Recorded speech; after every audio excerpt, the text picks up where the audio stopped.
Hello ladies and genitals and my non-binary people. Welcome back to my Dailymotion channel. I have a cold. And I'm a little bit low energy. So I thought it would be the perfect time to film my 21 things I've learned in 21 years video. Anyway, I've only been on earth for 21 years, but I do feel like I've learned a lot for my age. And I feel like I'm gonna make one of these videos every year, and every year I'm gonna look back on the previous video and probably laugh, because you know, we're always getting wiser.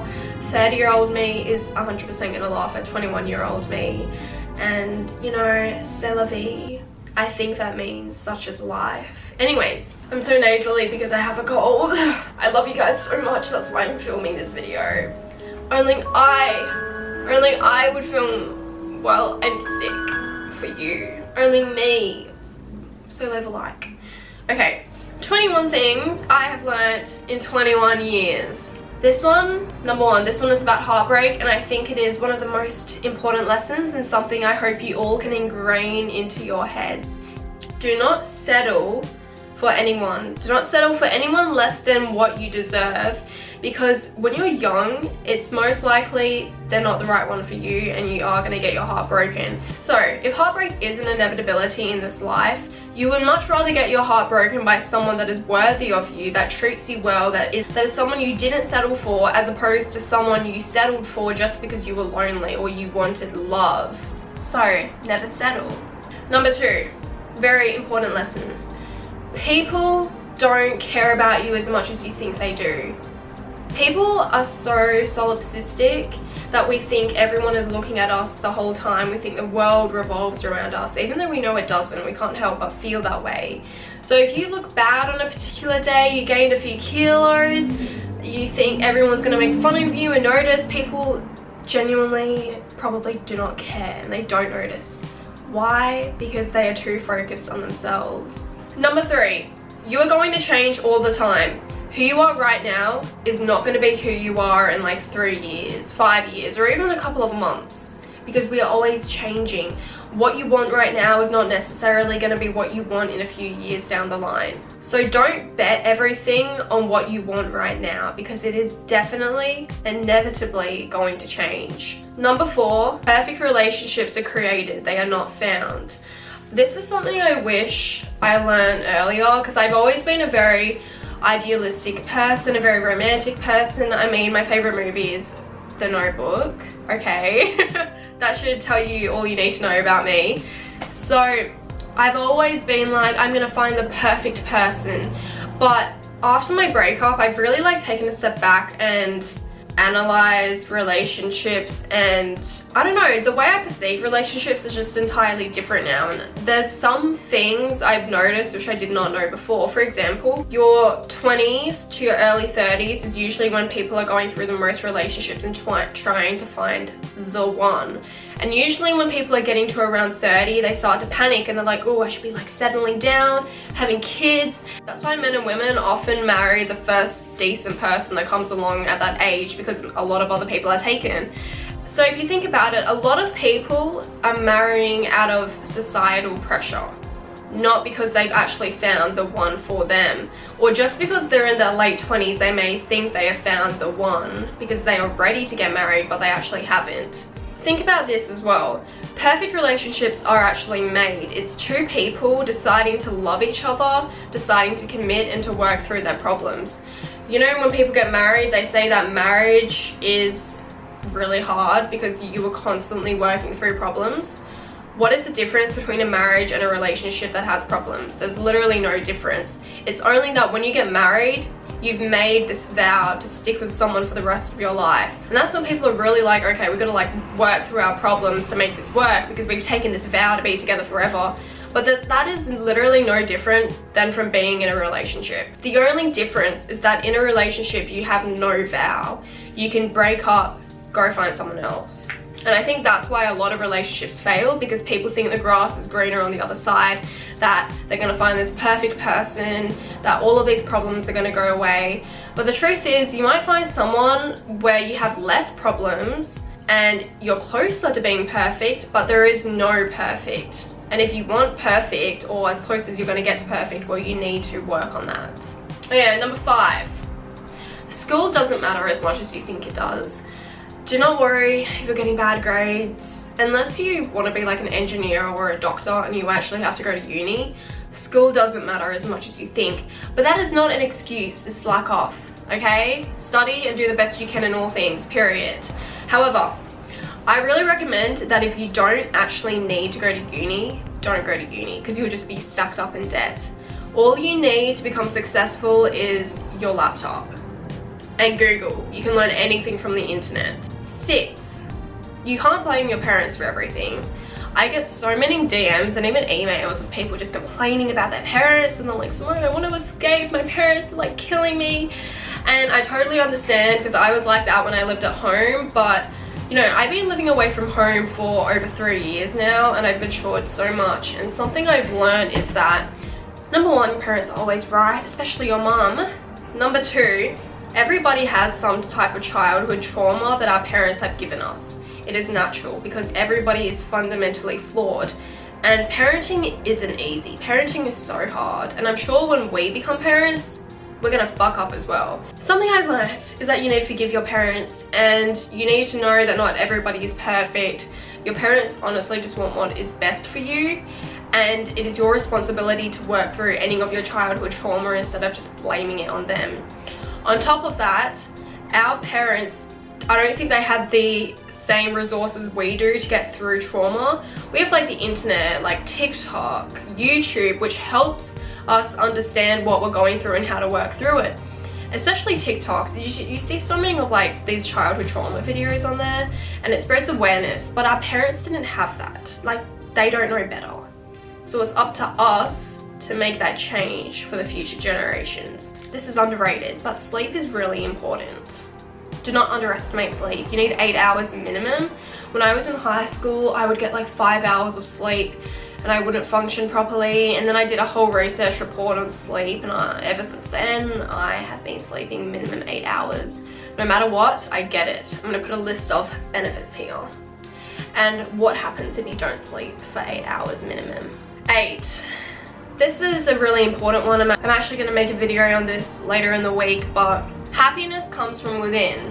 You can always be reaching for something more. The dream person, the dream house, the dream job, the dream vacation, the dream friend, and then you think you're gonna be happy when you finally get it, but you won't. Because I was like that. And you know, YouTube was my dream before I grew. I put literally everything into YouTube. I had a huge void in me and I filled it with YouTube. And now I have everything I dreamed about like 1-2 years ago. I am not happier. I'm exactly the same. When I had a boyfriend, when I moved to Sydney, was I happier? No. I was exactly the same. And ever since I was young, I remember vividly thinking this, but I was in primary school and I was unhappy. And I would say, when I get into high school, that is when I'm gonna become happy. And then I got into high school and I was like, when I get into uni, then I'll be happy. And then it was like, when I move here, I'm gonna be happy. And now mentally, it's like, when I get to 1 million subs, I'm gonna be happy. When I move to Europe, I'm gonna be happy. And now I just know that's not true. Happiness comes from within, and we all have a void. And I'm going to talk about this a little bit later in the video, but we all have a void. My next point, that's what I'm talking about, the void. I thought it came later in the video. Okay, life is one big distraction. There is no inherent meaning of life. After my breakup, I realized I had so much time, and I actually started to have an existential crisis because I told you guys how I filled my void with YouTube, and then when my boyfriend came along, I filled that void with him and it replaced YouTube, and now that's gone out of my life and I already have YouTube. There's nothing here anymore to fill it. And I realized, literally, what the hell do I do with my life? Like, you can fill it with your friends and family and travel, but at the end of the day, these are just things, and life is nothing. Life is literally nothing. And it's the meaning we give to life which makes it meaningful, you know? So that's how I see life now. It's literally just one big distraction. Like, what is the inherent meaning? I haven't figured that out yet. I'm in the middle of an existential crisis. You know, at the end of the day, nothing really matters because we're spiritual beings having a human experience. Like, whatever you think matters, it doesn't matter. But something else I realized is that there's actually freedom in being told what to do as opposed to working for yourself. Because when someone tells you what to do, you do it, no objections. And then you have all of this other freedom to just think for yourself, to do whatever you want. But if you're thinking for yourself all of the time, sometimes it can be like caging you in almost. I don't know how to describe it, but yeah, sometimes I feel like I'd be more free with someone actually telling me what to do. Because it's like I have this set routine, this set 9 to 5, and then the rest of the time I can do whatever I want. But I think that's also something personally I just have to learn to navigate. Not everybody is the same as you. Not everyone has the same heart as you. As human beings, we tend to think that everyone thinks the same. Like, we know we don't, but we can't help but assume that. And sometimes we can internalize when other people do something we wouldn't necessarily do. I'll give you an example. I'm someone that has, throughout my life, I felt different. I hate saying that. I felt different, but I also felt left out a lot of the times. So when I'm in a group setting, I really need to make sure that everyone feels included. And if I know there's someone who's a little bit left out, I will go and I will make them feel comfortable because I know how it feels. So when I'm in a group setting and other people don't do that for me, especially when I'm around people I don't know, I will usually internalize that and think, oh, they just don't like me. But they can actually really like me, and it's just they don't think the same way as me because they haven't had that experience. And that's where it comes in, that not everybody, number one, has the same heart as you, but also not everybody has been through the same experiences, so you can't expect them to be the same or act the same way. So don't internalize what other people are doing to you. Say less. Even when not in doubt, just say less in general. Because you're gonna regret what you say sometimes, especially if you're in a fight or you're in a breakup. Say less, I swear. Number 12, everybody lies. Meditation is the key to life. Go watch my videos on my second channel, but literally meditation is the key to life, especially if you are a spiritual person. And remember, we're all spiritual beings having a human experience. Whether you're religious, atheist, you're a spiritual being, it doesn't matter. Why is meditation the key? Because it quietens your mind and it allows you to connect to your higher self. And it's not going to happen instantly. People talk to me, they're like, Simone, my head is like rushing with thoughts, I can't concentrate. Me too, girl. Like, it's probably going to take a few months to get to like a level of consciousness where you can actually quiet your mind, control your mind. Also, we are not our thoughts. So when you meditate, you can step back and observe your thoughts and not allow it to control you. But that's another video, I've already gone into it. Go to my second channel, girl. No one is better than anyone, and you really cannot compare yourself to other people. And if you think you're better than someone, that is literally just your ego talking, because no one is inherently better. Good people attract good people. If you're a toxic person and you find yourself in toxic relationships, it's because you're toxic, period. Because you really think a good person is going to be attracted to a toxic person? No, they're going to see the red flags and walk away. If you're a good person, you're going to attract good people to you. Family is the only thing you can really trust. And I don't know your family. You might not be able to trust them. I've seen that before, and if that's you, I'm really sorry, because you probably have a lot of shit going on. Personally, my mum is the only person I would 100% trust my life with. Everyone is going to let you down in some way, so don't put people on a pedestal. How you look is the least interesting thing about yourself. Don't be like everyone else. There is power in being you. So cliche, but this is something I've been thinking about lately, especially with TikTok. My TikTok video will be out soon, by the way, but TikTok, in my opinion, it creates like clones, or people are just exactly the same on there. Everyone has the same personality because it gets views. They wear the same thing because it's trendy, and they think it's like super unique, but it's actually not unique, because if everyone's dressing exactly the same because it's a trend, then it's not unique anymore. It's just common, and common can be boring.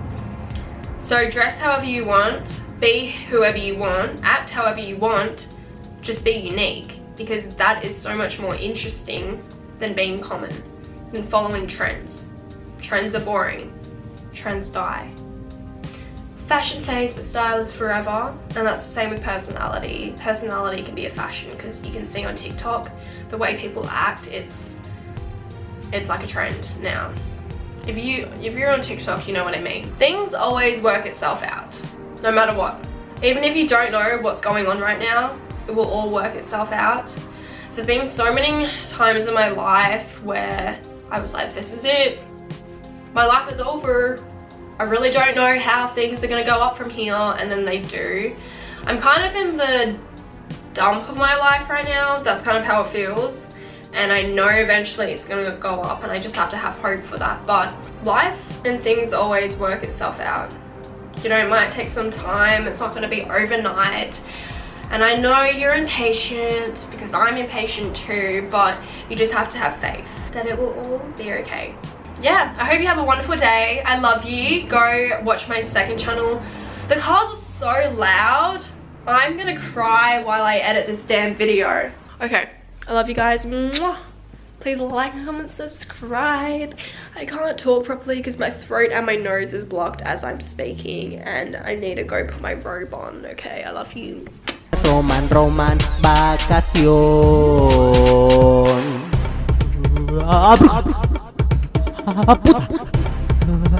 Puta, mi hada madrina dijo que sí. Este de aquí me hizo llorar. Este otro me dice marica. Este otro de mí piensa mal. Esto es lo que hago cuando me chingan. Voy a encerrarlos bajo la tierra. Nadie va a comer y de hambre morirán. Madre, quiero saber en verdad quién soy yo. Y sí, tal vez tengo un síndrome. Que alguien traiga mis pelucas verdes. Ten medicamento.